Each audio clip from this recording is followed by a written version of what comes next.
ঘৰৰ পাণ গছ ইমান ধুনীয়াকৈ উঠিছে মধুৰিআম গছত উঠাই দিছে মায়ে হৈছে পাণটো খাই থাকোঁ চিঙি চিঙি আৰু এয়া মধুৰিআম লাগিছে এয়া মধুৰিআম ৰঙা জাতৰ মধুৰিআম খাই বহুত মিঠা লাগে এয়া কপৌ ফুল কিন্তু ফুলা নাই এয়া মেষ্টা ৰঙা ফুল ফুলি আছে ৰঙালাও ফুল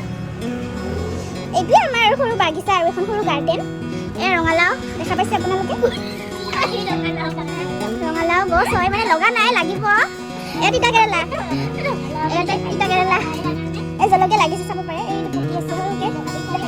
এইটো নিম গছ ভাল ঘৰত থাকিলে ভাল নিম গছ প্ৰকৃতিক সৌন্দৰ্য মানে অলপমান বীজাণুবিলাক দূৰত ৰাখে এই জলকীয়া লাগি আছে হাৰভেষ্ট কৰিব লাগিব এই জলকীয়াটো কিন্তু বহুত জ্বলা আৰু এয়া টেঙা গছটো কি নাম আছিলে পাহৰি গ'লো কিন্তু এইটো ৰঙা মিষ্টা এই আম গছত কিন্তু আম লগা নাই কিন্তু আম ফুলি থাকে প্ৰতি বছৰে ফুলে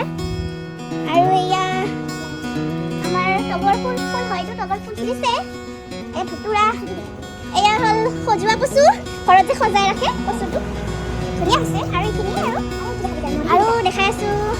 আমাৰ ভণ্টিয়ে কৰিছে এইবোৰ বটলত কাটি এয়া চাব পাৰে এয়া লাজুকী লতা সেই এয়া চাব পাৰে এয়া হ'ল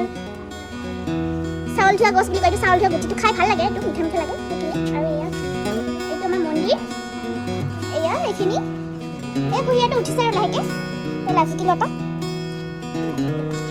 এয়া তুলসী আজি কিন্তু ডাৱৰটো বঢ়িয়া হৈছে ৱেডাৰটো গৰম বহুত আমাৰ